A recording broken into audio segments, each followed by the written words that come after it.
안녕하세요. 오늘의 테슬라 뉴스입니다. 자, 다음 주 시장을 움직일 숫자는 두 개뿐인데 1월 5일 날 발표되는 ISM 제조업의 PMI와 그리고 1월 9일 미국의 고용 보고서입니다. 자, 이 두 개는 금리 기대와 직결되는 대표 지표이기 때문에 많은 사람들의 시선이 몰리고 있고 이 두 숫자에 따라서 금리의 방향이 갈릴 것으로 예상됩니다. 자, 그런데 같은 시간 이 마라라고에서 트럼프 대통령과 일론 머스크가 함께 이동하면서 인사하는 영상이 나오고 있는데 이건 숫자가 아니라 관계 장면이고 이 장면이 중요한 이유는 감정 때문이 아니라 바로 뒤에 깔려있는 정책의 환경 때문이며 정책의 환경은 결국 기업과 에너지 그리고 공급망으로 연결될 수 있습니다. 최근 정말 많은 뉴스가 나오고 있는 상황에서 이런 정치적인 뉴스를 주목해야 되는 이유는 에너지와 공급망, 금리 같은 여러 가지 이야기들이 한꺼번에 합쳐서 들어올 수 있기 때문이고 오늘은 그 통로와 숫자를 구조로 한번 확인해 보도록 하겠습니다. 자, 끝까지 함께 해주시길 바라고요. 그럼 출발할게요.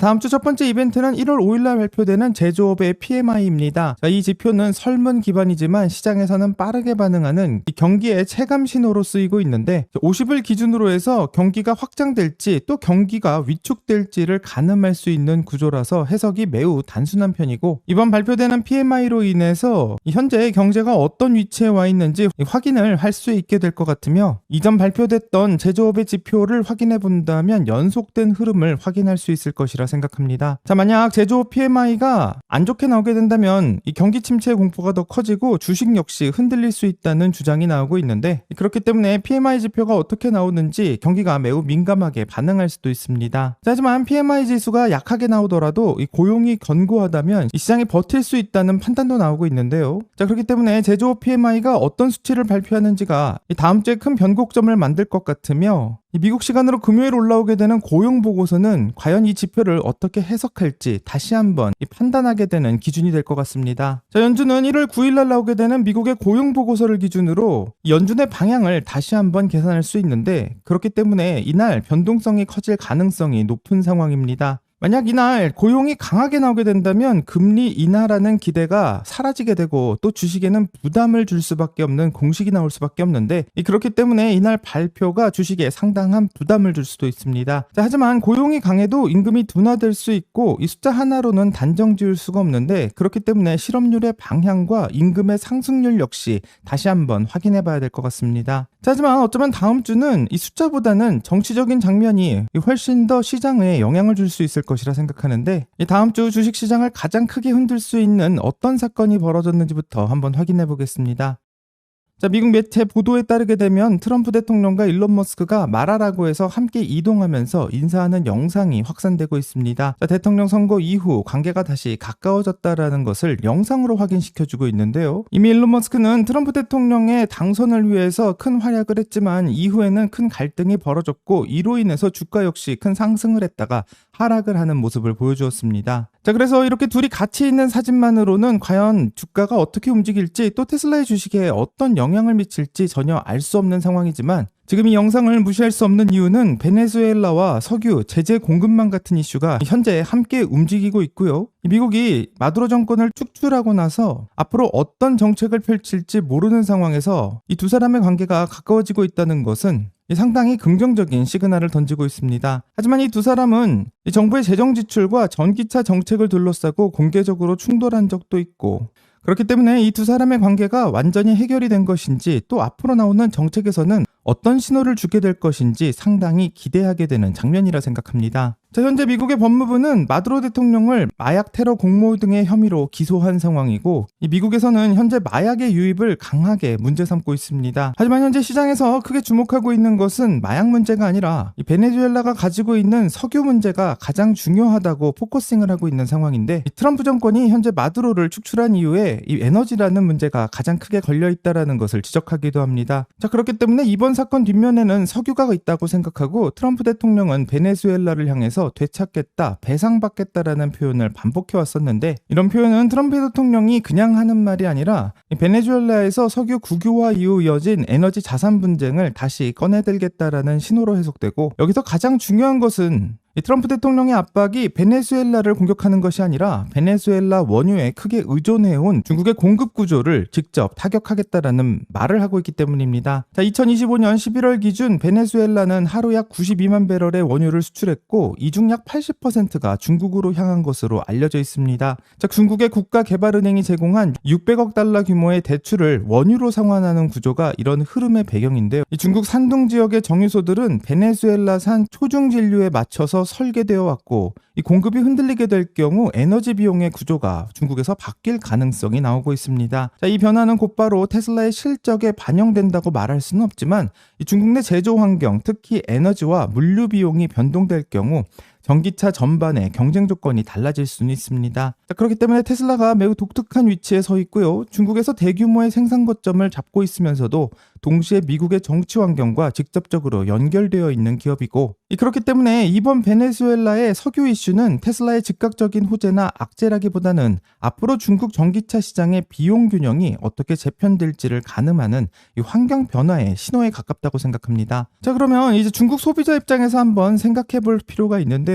결국 시장은 소비자의 선택으로 마무리될 것이기 때문입니다. 자, 중국 소비자들이 갑자기 전기차로 돌아가지는 않겠지만 이 내연기관차를 선택할 이유가 하나씩 줄어드는 방향으로 작용하고 있다는 점은 확실합니다. 대부분의 중국 소비자는 차량을 구매할 경우 이 초기 가격뿐만 아니라 5년 이상 이 비용이 어떻게 되는지를 따지곤 하는데 이 내연기관차는 연료비와 규제의 불확실성이 커지고 있고 전기차는 전력요금과 충전 비용이 상대적으로 예측이 가능한데 자, 그렇기 때문에 이런 불확실성의 차이가 중국 소비자들이 굳이 내연기관차를 선택해야 할 설득력이 점점 사라지는 것을 만들게 될 것이고 이런 미세한 균형 변화가 시간이 지나면 이 선택의 방향 역시 바꿀 수 있을 거라 생각합니다. 자, 그렇기 때문에 다음 주 집중해서 봐야 될 것은 어쩌면 국제유가의 흐름일 수도 있고 과연 이런 정치 뉴스가 금리를 흔들게 될지 또 미국의 국채가 움직이고 달러가 반응하게 될지도 매우 궁금한 상황인데 이 베네수엘라의 석유 관련 소식이 공급의 리스크로 받아들여지게 된다면 유가 역시 반응할 수 있고 과연 이런 뉴스가 소음으로 끝나게 될지 어떤 다른 반응을 보이게 될지도 매우 기대되는 상황입니다.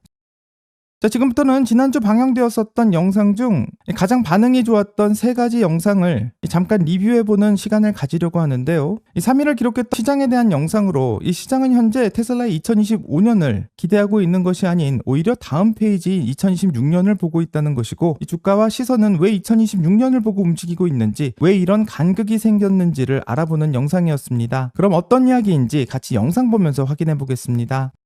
자, 이제 자연스럽게 2026년 이야기를 한번 해봐야 될 것 같은데 이 사람들이 2026년을 기다리고 있는 가장 큰 이유 중 하나가 바로 로봇택시입니다. 이 사실 기대와 아쉬움이 동시에 존재하고 있는데 이 처음에는 감독형 자율주행이 무인 자율주행으로 굉장히 빠르게 넘어갈 것이라고 기대했지만 이 현실적으로는 2026년부터 본격화될 가능성이 매우 높아 보입니다. 자, 여기서 중요한 건 좀 늦어졌다가 아니라 정말 어디서 시작하느냐 이게 중요할 것 같은데 2026년은 피파의 월드컵이 열리는 해이고 월드컵은 6월 11일에 시작될 예정입니다.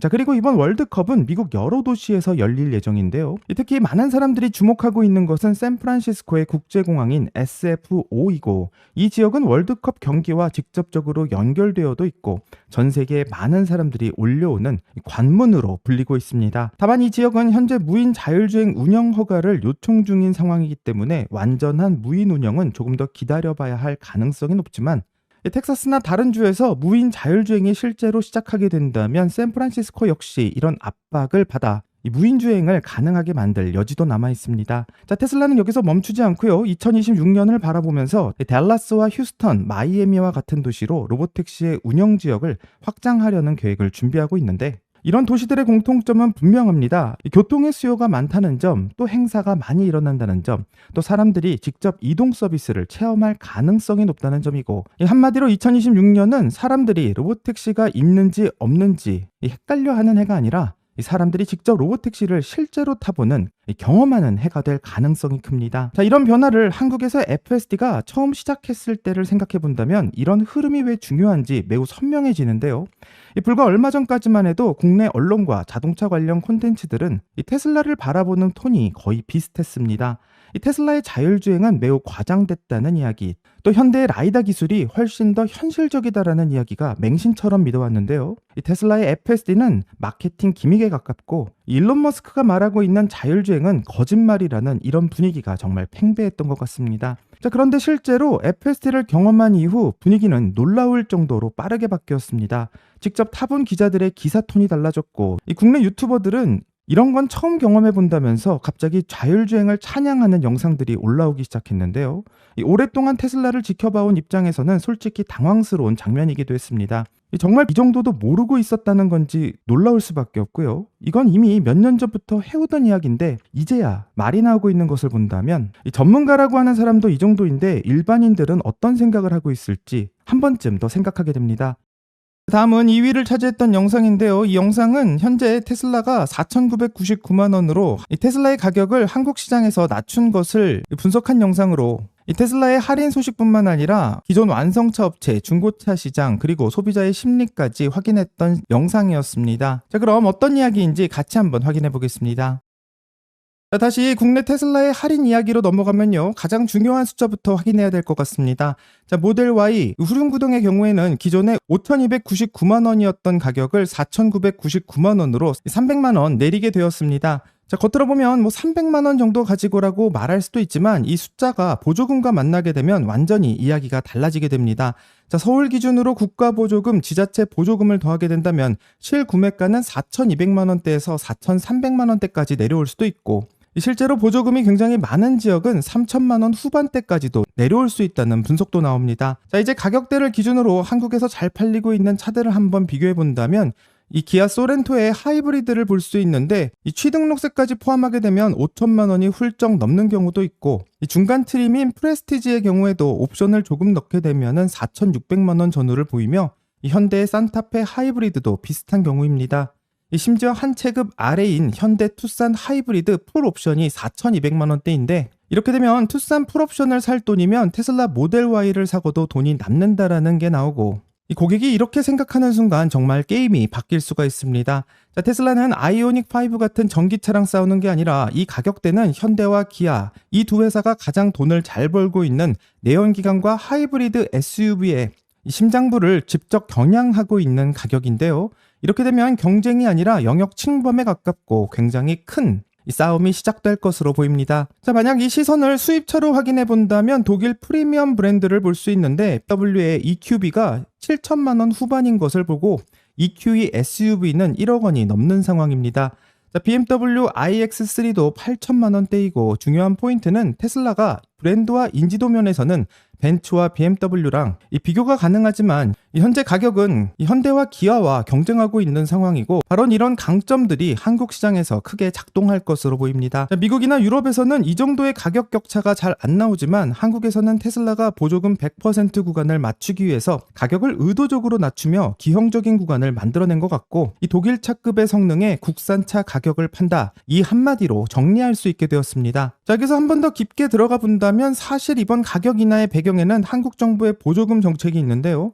올해 보조금 개편안의 핵심은 이 LFP 배터리를 사용하고 있는 차량에는 보조금을 덜 주겠다라는 구조를 발표했습니다. 사실상 중국산 LFP 배터리를 쓰는 테슬라와 중국차를 겨냥한 보이지 않는 장벽을 만든 것인데, 대부분의 기업이라면 이런 정책이 나올 경우 어쩔 수 없다라고 받아들이게 되지만, 이 테슬라의 경우에는 보조금을 깎게 되면 우리가 차값을 더 내리겠다고 말하고 있고, 정면 돌파를 선택하고 있는 것이 매우 놀랍다고 생각합니다. 마지막으로는 지난주 가장 많은 조회수를 기록한 영상인데요. 테슬라가 BYD에게 전기차 판매량에서 1위를 내주었다라는 영상이었고, 현재 테슬라는 1위라는 지위를 잃었지만 시장이 그렇게 크게 반응하지 않았다라는 것을 분석했던 영상입니다. 테슬라의 차량 판매량보다 시장이 보고 있는 기준은 무엇인지, 현재 그 기준은 어디로 이동하고 있는지를 정리했던 영상인데, 어떤 이야기인지 같이 한번 확인해 보겠습니다. 테슬라 관련 간단한 기사부터 확인해 본다면 2025년 기준으로 테슬라는 더 이상 가장 많은 전기차를 판매한 회사가 아니게 되었습니다. 중국의 BYD가 처음으로 순수 전기차 차량 판매에서 이 테슬라를 앞질렀다라는 내용을 발표하게 되었는데, 이건 하이브리드를 포함한 숫자가 아니라 배터리로만 움직이는 전기차의 기준이라는 점에서 이전과는 조금 다른 발표입니다. BYD는 2025년에 순수 전기차를 225만 대 판매했다고 밝히고 있고, 반면 테슬라는 테슬라는 아직 연간 최종 수치를 발표하지 않았지만 시장에서는 약 160만 대 안팎으로 추정하고 있습니다. 자, 이 숫자만 놓고 본다면 BYD가 테슬라보다 약 60만 대 더 많이 순수 전기차를 판매하게 된 셈인데, 그렇기 때문에 BYD가 처음으로 순수 전기차 판매량에서 테슬라를 제치고 세계 1위에 올랐다라는 글들을 많이 볼 수 있습니다. 자, 많은 기사에서는 그 배경도 함께 설명하고 있는데요. 미국에서는 $7,500의 전기차 세금 크레딧이 종료됐다는 점과 해외 시장에서는 이 경쟁이 더 치열해지고 있다는 점,